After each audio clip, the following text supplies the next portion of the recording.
ya dejan de ser tan humildes. Y los parientes que ellos tienen en la Tierra son los oligoquetos. Y los oligoquetos los conoce todo el mundo que ha estado en relación con un jardín o con una viña o con lugares, digamos, húmedos, porque son las lombrices.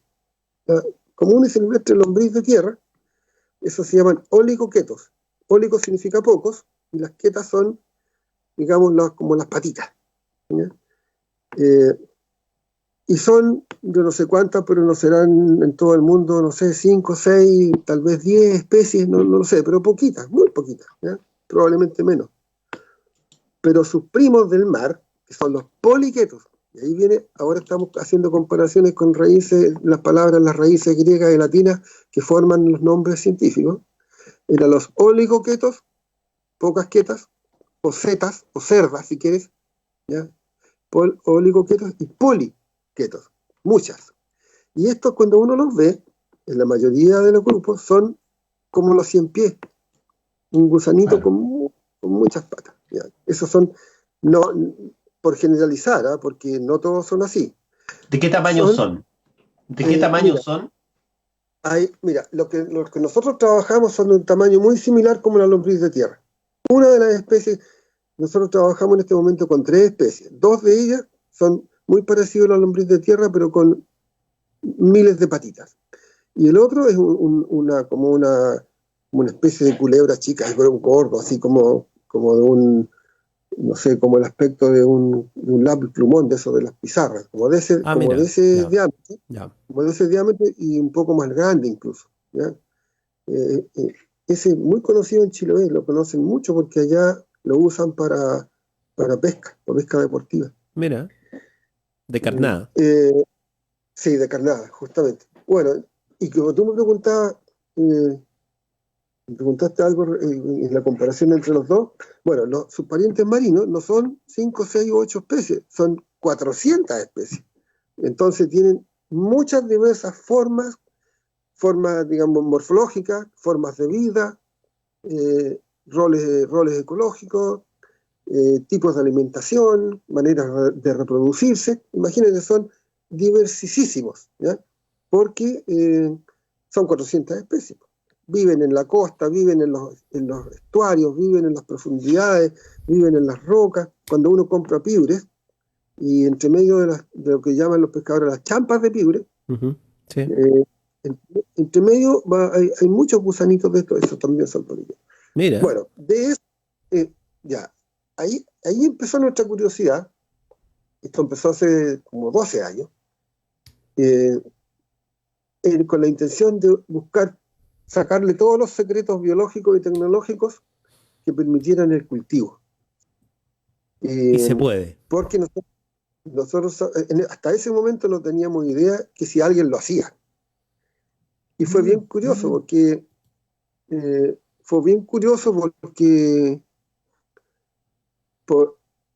no sé si me escuchas. Sí. Ya, sí, yo también.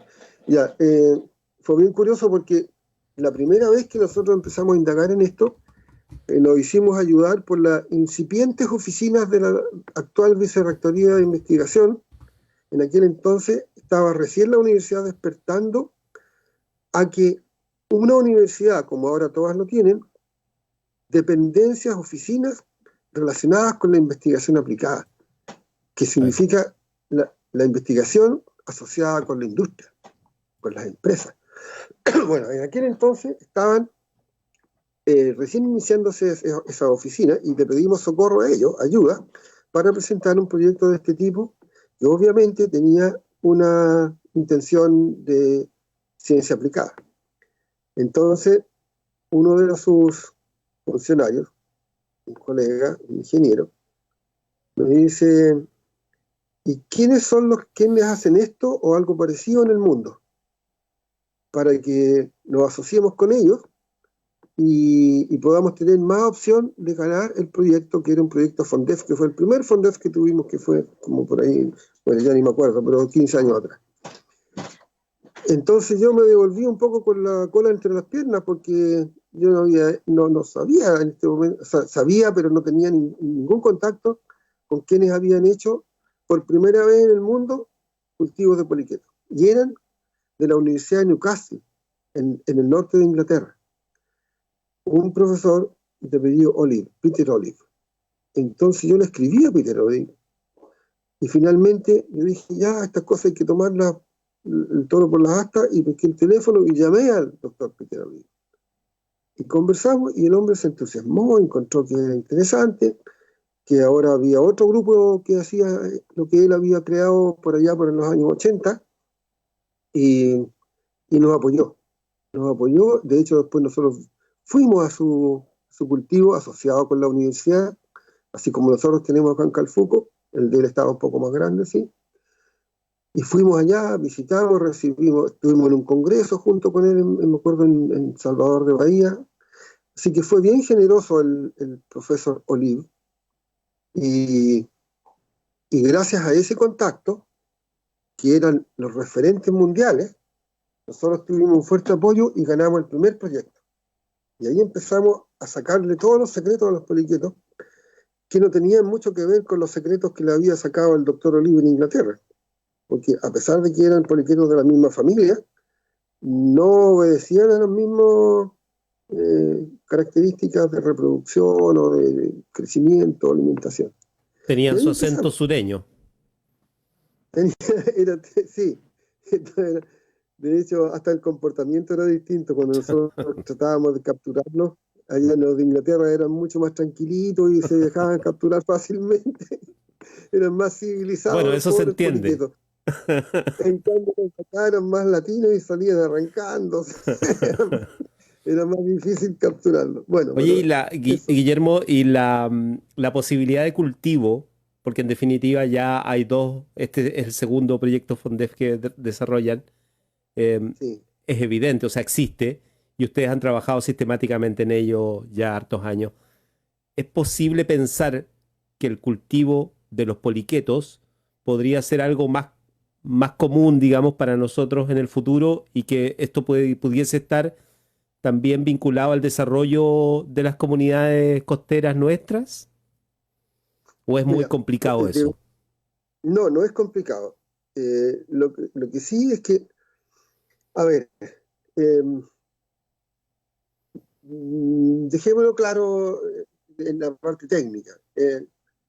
Casi en todos los cultivos, yo diría en todos los cultivos de animales, de lo que sea, hasta vacas, ¿ya? Tiene dos fases.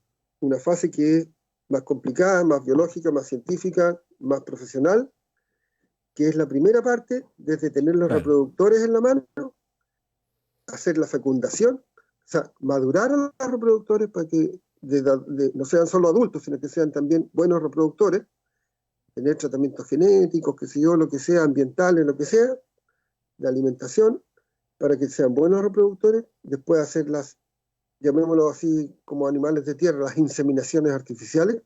En este caso de los invertebrados, de los poliquetos, son fecundaciones in vitro. Después hay que incubar los huevos, hay que criar las larvas, hay que obtener un juvenil, y entonces viene la segunda etapa, que es, por llamarlo así, la parte fácil, ¿ya? Y eso significa solo engordar al animal. Entonces, ahí se podría incorporar a comunidades costeras, capacitarlo, enseñarles cómo se cultiva, si en piletas, en baldes, en no sé qué, en el mar, afuera, etcétera, etcétera. En este caso son piletas en tierra. Los poliquetos se cultivan en piletas en tierra. Se alimentan con tal y tal cosa, la frecuencia de alimentación es esta, se cosechan de tal manera, ¿ya? Eso es relativamente fácil. Entonces, si se llegara a masificar la necesidad de poliquetos como tal, o algún subproducto de los poliquetos, o alguna forma de tratarlos, y fuera necesaria mucha materia prima, entonces se abriría se podría abrir esta opción, y que a mí me gustaría que así fuera, de que los pescadores artesanales, la gente de las ribereñas, se surtiera de juveniles y los engordara durante, no sé, 8 meses, 6 meses, depende de la especie, y después ellos tuvieran el beneficio de esa etapa del cultivo. Pero eso sería realidad, ojalá lo sea, una vez que la materia prima sea de alta demanda. Claro. Y eso va a depender en qué se use la materia prima. ¿Ya? El proyecto está lejos de eso. El proyecto no es para eso, porque el proyecto llega hasta las larvas. El proyecto, sí. el actual proyecto, hay otros proyectos andando que pudieran beneficiar a los pescadores artesanales o a la gente de la costa en el sentido que tú sugieres. Pero en el caso del proyecto propiamente tal, no, porque está todo dentro del laboratorio. Claro. De lo que nosotros llamamos el hatchery o el laboratorio o lo que es lo que delante denominé como primera etapa más profesional, más fina. ¿Ya? Eso está bajo techo incluso. Claro. Todo bajo techo. Pero es esencial esta parte para pensar la idea de la ciencia aplicada o la investigación en este caso aplicada para que se produzca la etapa posterior de desarrollo, digamos, ¿no? De desarrollo ya en el territorio y de cómo puede irse identificando que esto sería como una etapa ya superior de lo que originalmente fue la idea de investigar las especies, los peces nativos chilenos, digamos, ¿no? Claro, claramente la etapa que estamos llegando ahora en nuestro proyecto ya no es de, como dije delante, sacarle los secretos a los poliquetos. Ya no es esa. Ya estamos en una etapa en que las dificultades se nos presentan en lo que se llama el escalamiento. Porque todas las experiencias que nosotros tenemos es en chiquitito, en laboratorio y poquito más. ¿Ya? Un laboratorio y un casi piloto. ¿Ya? Desde producir, por decirte, 1 kilo en el laboratorio y producir 40 kilos en un pilotito, ¿ya? De ahí hay que hacer escalamiento de producir toneladas. Y estos son desafíos mayores. Esos son los grandes desafíos. Ahora, hay una cuestión que estamos conversando con Guillermo Valenzuela. La verdad, esto es un tema mucho más amplio que lo que podemos abordar aquí en estos pocos minutos que tenemos. Nos quedan unos cuantos. Y sí, es interesante dejar la preocupación y la motivación, porque cuando sistemáticamente hay equipos de investigadores, Guillermo le ha tocado eso, que hacen un esfuerzo personal, de compromiso casi personal y familiar, digamos, por asumir el rol del trabajo que significa el laboratorio, que significa el conocimiento, ¿no? Cuando tú buscas fuera del país también, digamos, quienes están trabajando en esto, dialogas con ellos, estableces encuentros, o sea, hay un esfuerzo sistemático. Esto también va dejando elementos concretos, digamos, avances sustanciales. Hay un aspecto que yo creo que es relevante no dejar fuera de lo poco que hemos podido conversar, que es tú planteas que en la característica que tienen es que es altamente nutritivo el poliqueto, o lo que tienen los poliquetos puede ser altamente nutritivo. ¿Cómo podríamos explicar ello, digamos, ¿no? A propósito de la calidad, digamos, de lo que estamos hablando. Ya, mira, se puede mirar de varios puntos de vista, ¿ya? Pero lo voy a tratar de resumir. Lo más llamativo es que en el caso de la piscicultura, en el caso del proyecto mismo, es que en su contenido del vitelo propio de la larva de poliqueto, que entre paréntesis es de un color precioso, de un color turquesa, brillante, y que eso es muy llamativo para la larva que se lo va a capturar. Porque tiene su atractivo el poliqueto. Claro, lo ve como una presa atractiva porque se mueve, primera cosa, y las larvas de peces son voraces, capturan así, cazadoras. Por eso tienen unos tremendos ojos y una tremenda boca, ¿ya? Son casi pura cabeza nomás. Entonces, ese vitelo, que es de color turquesa, tiene 2 de los lípidos, de los ácidos grasos poliinsaturados más famosos que todo el mundo habla, omega 3 y similares, ¿ya? Mira. El EPA y el DHA, que si uno busca EPA y DHA, nos sirve a todos los animales del mundo, ¿ya? Para un montón de cosas relacionadas con las células cerebrales, con las membranas celulares, etc. Eso es otro tema, ¿ya? Esa es una de las riquezas que tiene. proteína tiene, pero no más que otros, ¿ya? Si te comes un chorito, una ostra o una almeja, tiene igualmente proteína como los poliquetos. Pero los ácidos grasos poliinsaturados que nombramos recién, los omega, tiene un buen porcentaje.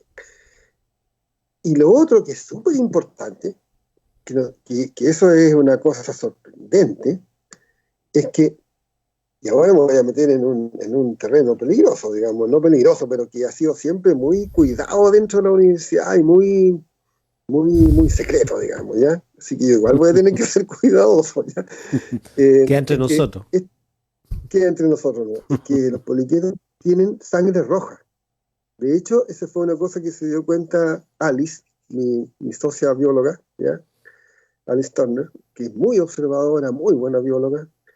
Ella ha ido descubriendo pequeñas cositas que a la mayoría de los ojos, de los demás ojos, aunque haya 16 ojos alrededor de ella, los 2 de ellos son los que captan esas cosas chicas, ¿ya? Bueno, a ella fue que empezó a notar que al manipular los poliquetos se manchaba como con sangre, sus manos, algunas cosas. Entonces, lo llamativo era que era sangre roja.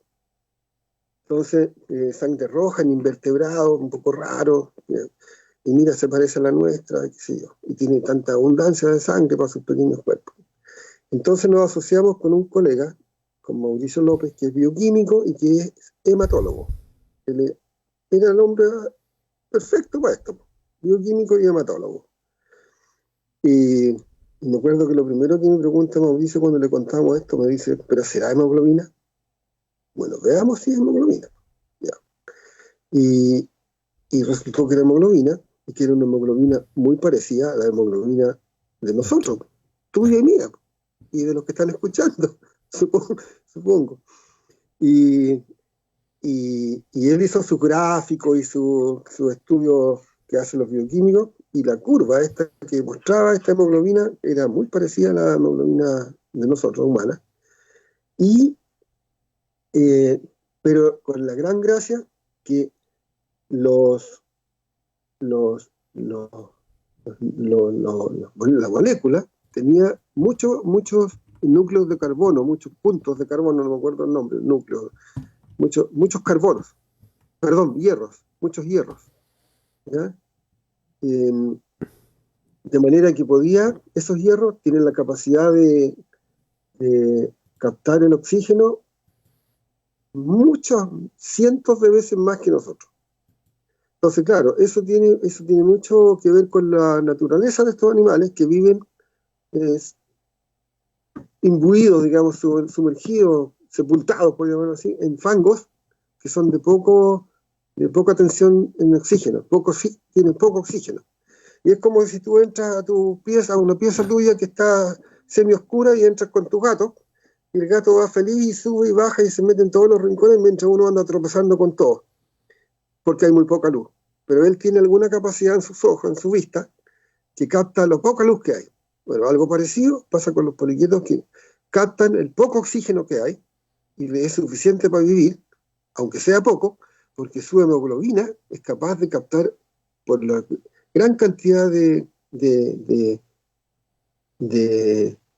hierros que tiene, núcleos de hierro, de captar el oxígeno. Bueno, se han hecho un montón de estudios relacionados con eso, intentando usar esa sangre con fines médicos, y esa es la parte que está un poco resguardada, digamos, que no te puedo dar detalles. Claro, ni menos sin el permiso de Mauricio, que es nuestro socio en esta parte. Pero sí hay otro estudio que se está haciendo, que ese ya está casi en su fase terminal, también con Mauricio. Mauricio ha sido ha liderado esa parte del estudio, de hacer una harina de esto, un alimento, un suplemento alimentario que ya está en prueba, ya está en pruebas clínicas, para mascotas, para gatos principalmente y también perros, agregándole llamémoslo así en simple, harina de poliqueto, ¿ya? A la comida habitual que ellos comen todos los días, que el dueño de casa, que el amo les da todos los días, pues tú le puedes agregar una cucharada de harina de poliqueto, Y con estas características que te dije yo de las moléculas de hemoglobina, previene, incluso cura la anemia. Y eso está probado. Y es un producto que va a salir, o sea, prontamente, yo no sé cuántos meses más, pero yo creo que si no fuera por la pandemia ya estaría más conocido. ¿Ya? Mira, Porque, claro, y es una de las consecuencias de todos estos estudios de los poliquetos.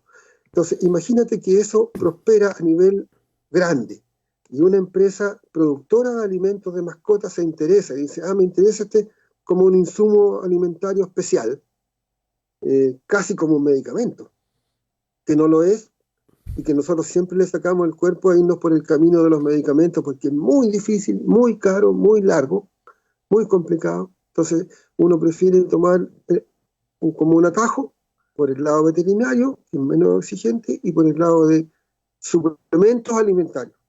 ¿Sí? Es como una estrategia, digamos. uh-huh. Sí. Imagínate que esto prospera. Si prosperara, entonces podría ocurrir lo que dijiste tú delante, Víctor, de estimular a productores de poliquetos en grandes cantidades, porque se va a necesitar. La región del poliqueto. Claro, se va a necesitar mucha materia prima. Entonces, mira, o sea, Guillermo, es fascinante, yo sé, para ti, no te lo voy a comentar a ti, pero dejar instalados estos temas permite que se revisen posteriormente, que en algún rato volvamos a conversar y preguntar cómo se ha ido desarrollando. Dejar instalados nomás los protagonistas principales de esta historia y de cómo nosotros convivimos además con las especies y cómo hemos ido desarrollando esta habilidad, que es la ciencia, así le llaman, de poder entenderlos y por lo tanto transformarlos en un resguardo para todos, digamos, y en el futuro quizá tengamos un mundo distinto también en esa relación. Así que agradecerte nomás, Guillermo. Yo sé que contigo trabaja mucha gente y mandarles un saludo a todos, a todas, a los incluso privados que te han ayudado, a la propia universidad y a los fondos de investigación, porque esto llama la atención sobre el rol también que cumple socialmente la Universidad Austral de Chile en el sur de Chile y a nivel global. Así es que un gusto, da ganas de ser invertebrado después de esta conversación. No sé si transformarse en harina, digamos, pero por lo menos las cualidades son muy interesantes. Así que muchas gracias, te dejo un minutito para despedirnos. Gracias, Víctor. Sí, todo esto nace de la curiosidad. Yo aprovecho de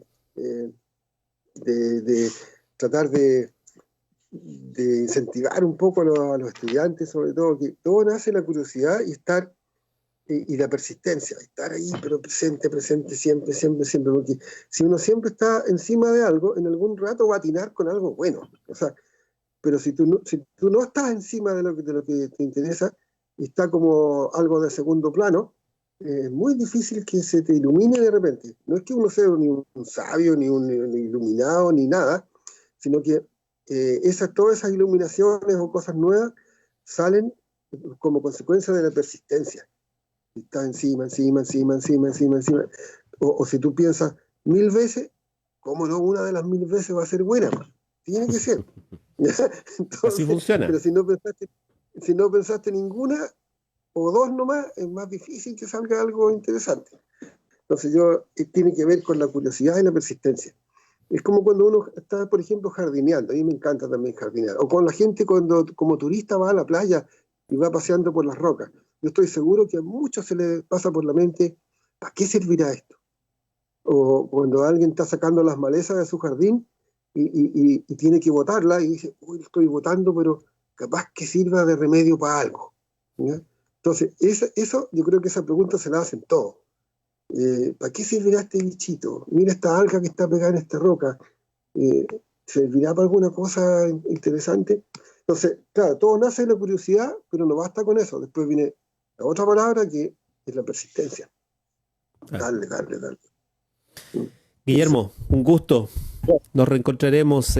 Agradecerte nomás, Guillermo Valenzuela, investigador asociado de la Vicerrectoría de Investigación, Desarrollo y Creación Artística en la Universidad Austral de Chile, y además quien dirige este proyecto FONDEF que es el incremento en el rendimiento productivo larvario mediante incorporación de dieta viva de alto valor nutricional y su impacto sobre el cultivo de peces marinos nativos, que nos ha permitido conversar prácticamente de todo, hasta de historia. Un gusto, Guillermo. Nos reencontramos. Gracias, Víctor. Y también tengo que agradecerle a todos los colegas que no se pueden nombrar, pero que hay muchos que son de la dirección de la Vicerrectoría de Investigación, que muchos que tiran este mismo carro, pero que me da un poco lata no poder nombrarlo, porque tampoco se trata de estar haciendo listas, pero sí los agradecimientos a quienes ellos ya saben quiénes son. Así es. Ya, pues, muy bien, pues. Gracias, Víctor. Y cuando creas que hay algo interesante que conversar, se puede aportar. Por supuesto. Muchas gracias. Adiós. Nos reencontramos.